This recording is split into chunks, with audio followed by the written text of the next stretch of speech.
Të nderuar teleshikues të emisionit Gjurmët, në emisionin e sotëm do të flasim për industrinë e agropërpunimit.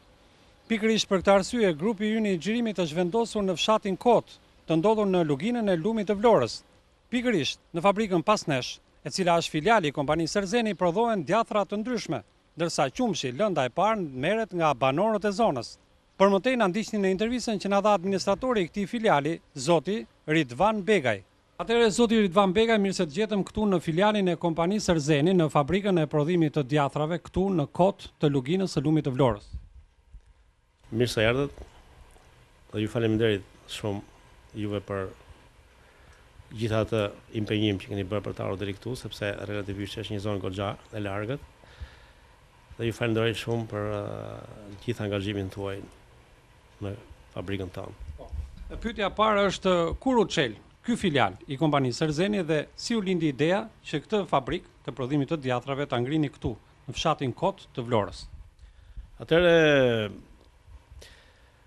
filiali ka rreth 5 vjet, që nga 2010 që është ndërtuar. Këtu ne kemi gjetur një godinë relativisht të gatshme, e cila ka funksionuar si ish SMT e NB-s që ka qenë në atë kohë.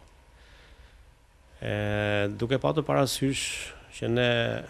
sidomos unë kam rreth 15 vjet që banoj në Vlorë dhe jam marrë kryesisht me tregtimin e produkteve që kompania jonë me qendër në Kutalli të Beratit prodhon, dhe duke patur parasysh kërkesat e konsumatorit të tregut, sidomos tradita e lumit Vlorës dhe vetë Vlorës për produktet ose në produktet e qumshit, nga se që është djathi kaçkavall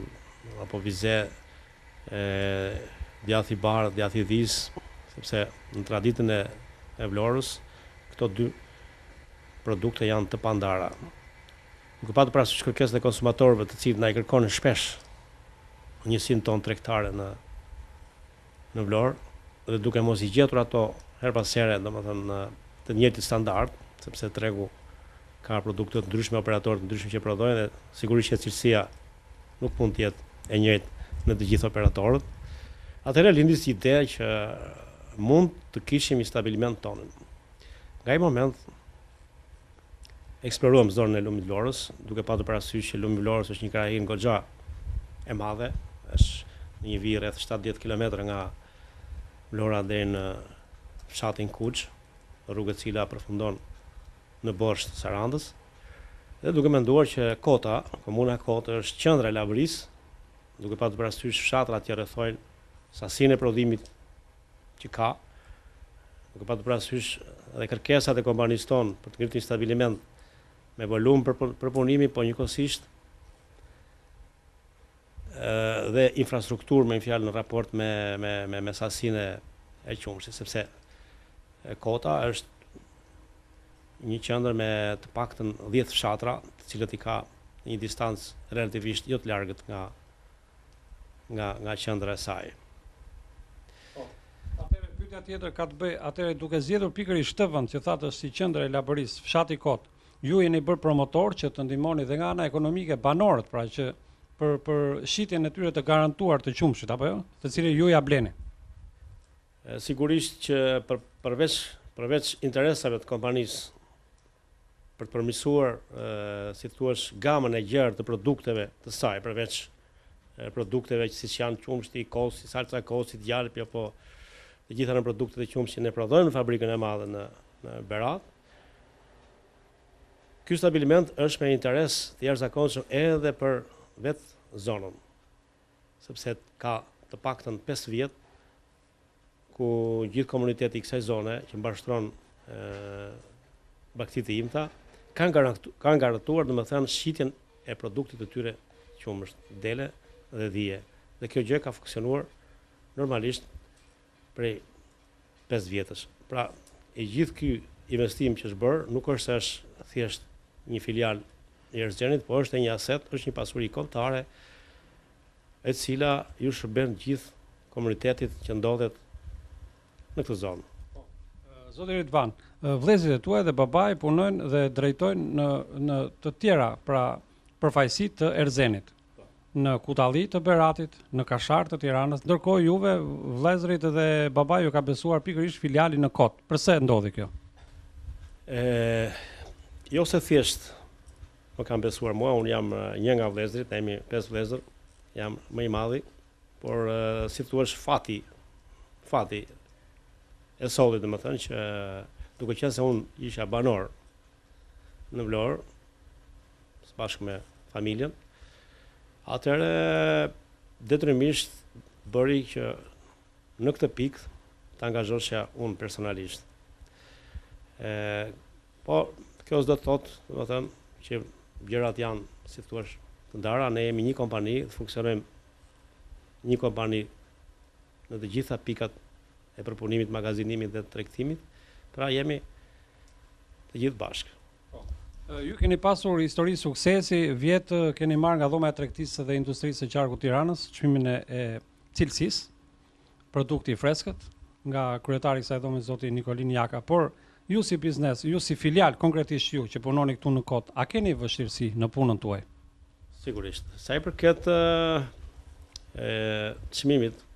ne kemi marrë disa çmime, sa i përket produkteve tona, dhe për këtë jemi shumë krenar dhe do vazhdojmë të përmirësojmë cilësinë e produkteve tona në mënyrë që konsumatorit mos shkënjet asnjëherë me në produktet tona, sikurse kam theksuar dhe më parë, ne këtë kemi një pasion familjar dhe me patjetër do ta përsosim akoma dhe më tej teknologjinë e përpunimit të qumshtit. Atëherë, sa i përket vështirësive, si thua, vështirësitë janë goxha evidente, për sa i përket anës së infrastrukturës. Për të ardhur në Kot, sikurse edhe ju vetë e pat gjatë rrugës, nuk është një distancë e madhe, është rreth 18 deri 20 kilometra. Nga Vlora sigurisht, por infrastruktura, rruga jashtëzakonisht amortizuar. Për të dëshiruar. Nuk është se mbaron domethënë thjesht rruga për të ardhur nga Vlora deri këtu, por edhe gjithë fshatrat e kësaj zone, siç është fshati Lapardha, fshati Gumenic, fshati Soverd, Mavrova, Gjormi dhe shumë fshata të tjera janë në kushtet e kaldrëmit, ku mjetet tona hynë dhe shkojnë me vështirësi të madhe dhe shkalla amortizimit domethënë të mjeteve është jashtëzakonisht e lartë për shkak të infrastrukturës. Megjithatë, ne jemi përpjekur që bashkë me këto vështirësi, duke shpresuar që mbas edhe qeveria shqiptare do ta ketë në plan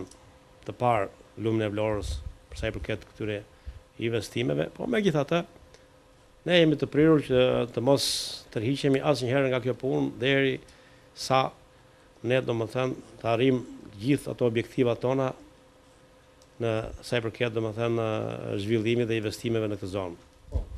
Në këtë pjesë të parë të falenderoj zoti Ridvan dhe në pjesët e tjera të emisionit Gjurmët, që kemi vizituar këtë fabrikën tuaj në Kot, do të vizitojmë dhe repartet të tjera të kësaj fabrike. Po, me patjetër, ne do të dalim, do të shikojmë të gjitha repartet, në mënyrë që edhe ju dhe konsumatorët në përgjithësi të shikojnë në detaje se si kompania jon i përpunon, i administron produktet e saj, se si kompania jon i ruan ato, i transporton ato deri në pikën më të fundit që janë pikat e shitjes.